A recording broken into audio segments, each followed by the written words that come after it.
Hello again, everybody. Mr. Umlor here. Today we're going to be talking about cell membranes. If you remember from our last video, we talked about the different types of cells, prokaryotic versus eukaryotic, and the structures that are unique to each of those different types of cells. And we also talked about how cells are limited to a particular size.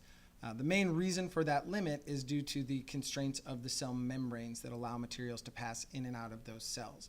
So today we're going to talk about the structure of the cell membrane, and then the next lecture we'll talk about the function of the cell membrane and how those materials are able to pass across. But today we're just going to identify all the various parts of that membrane and what the functions of those different parts are. So first off, I just want to talk about this name that you often see for cell membranes, which is the fluid mosaic model. It's a really good description for cell membranes. The fluid part of it is pretty straightforward. It just means that the cell membrane is flexible and fluid and the parts are moving. They're not just stuck in one spot. It's a very fluid, flexible membrane. The mosaic part refers to the fact that it's made of a lot of different pieces. And if you just focus on those little pieces, it makes it kind of hard to see the overall function. Just like when you look at these rectangles of different colors here, it's really hard to see what this picture is. But when you step back and get a better, clear picture of it, you see that this is in fact the famous painting Starry Night that has been converted into a mosaic. So just like this mosaic painting, the cell membrane is made of a lot of different little pieces, and each one has a very specific function that needs to really be understood in the context of the whole membrane. So we'll start with the most numerous component of cell membranes, which are the phospholipids. We talked about these a little bit in our last unit on biochemistry, but I want to give you a little bit more information about these. So if you look in this diagram on the left, the phospholipids are these blue heads with the little gray kind of legs attached to them. And you'll notice that they form two sides of the membrane with the legs kind of going in towards the middle. This is what we call a phospholipid bilayer. There's two layers of phospholipids, and they're arranged with those legs kind of coming together in the middle, which is very significant. The reason why that's significant is these up here and down at the bottom, these are the phosphate heads. And these are hydrophilic. They like the water.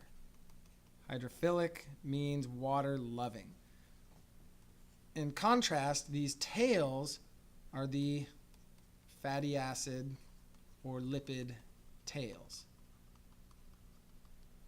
And these are hydrophobic, meaning they don't like the water. Phobic.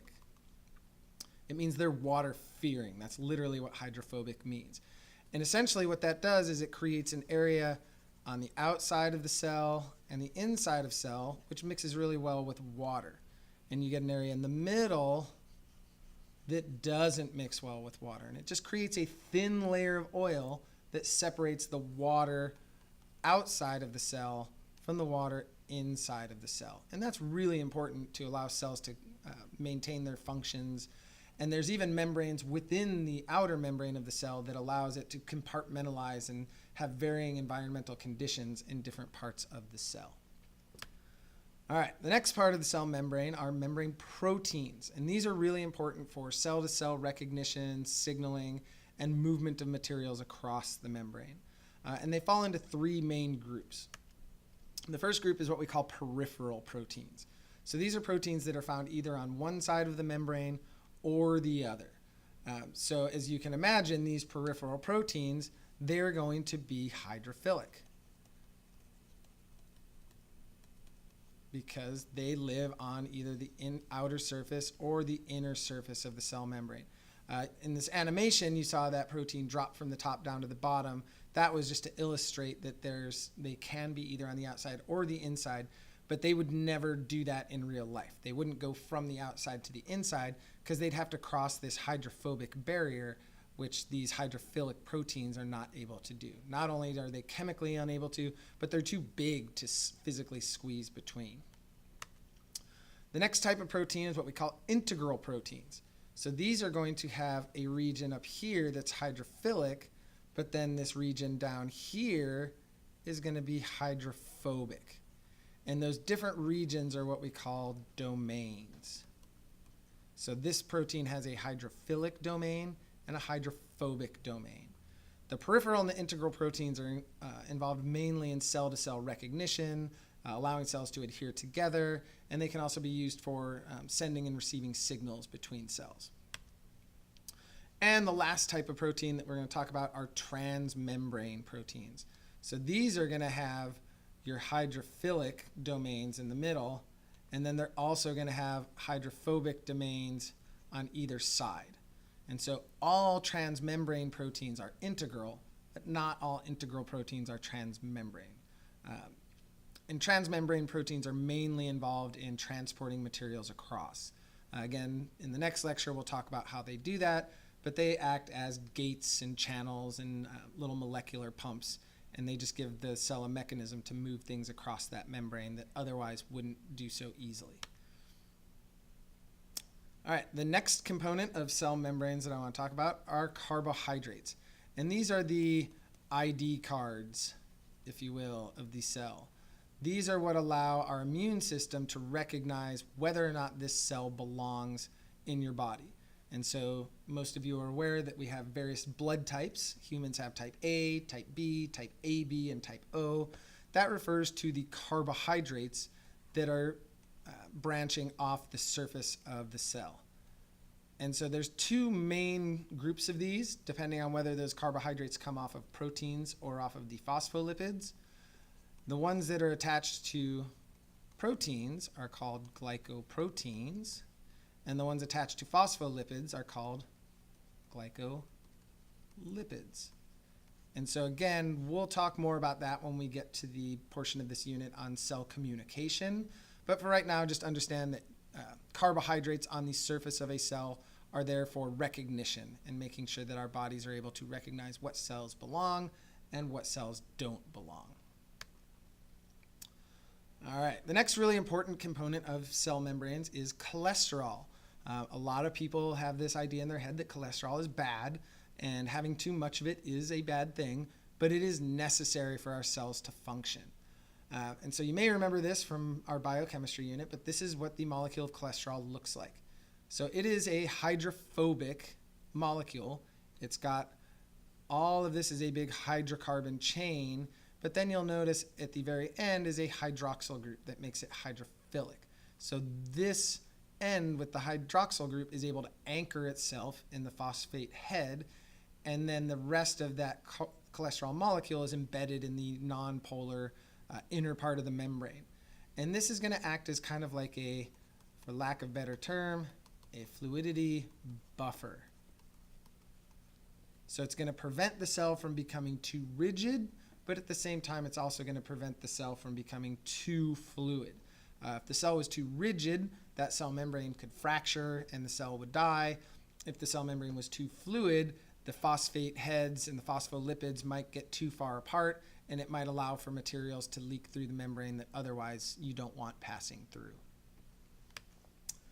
The last thing I want to talk to you about today is how cells recognize and adhere to one another. There's two main mechanisms of recognition.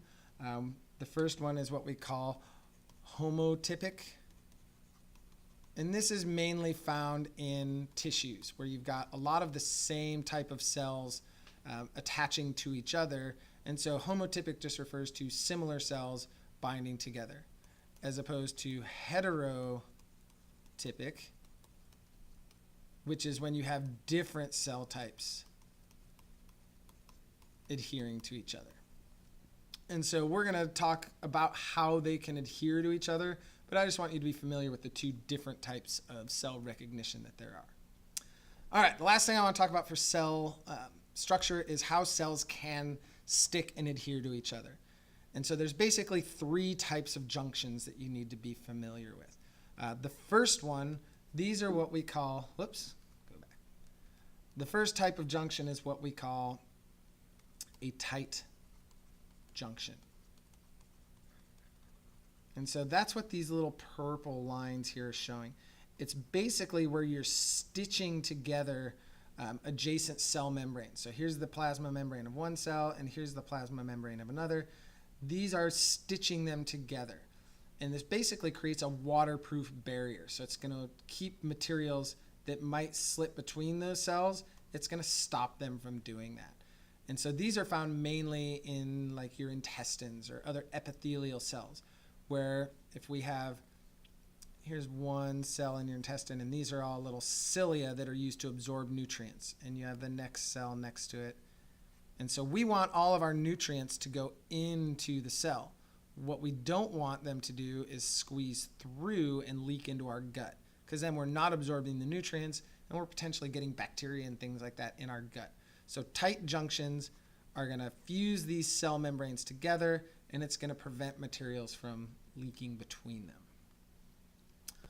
The next type of junction is what we call a desmosome. And these are kind of like spot welds. So these are little fibers that are actually going to link these cells together, but materials are still going to be able to pass between.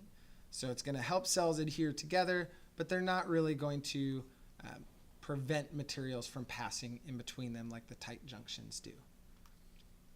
And the last type of junction that we're going to talk about are gap junctions. And these are little channels that actually connect cells together that allow for better cellular communication. So if you want signals to be sent really rapidly, this is the best way, because they just go through these tunnels and now the message goes from one cell to the next. This is really important in your heart. Our cells in the heart need to be very well coordinated with each other to make our hearts beat efficiently and continuously. And so these gap junctions allow for communication between those heart cells. So that's it. That's everything I want to talk to you about today as far as cell membrane structure. Our next lecture will go into the function of the cell membrane.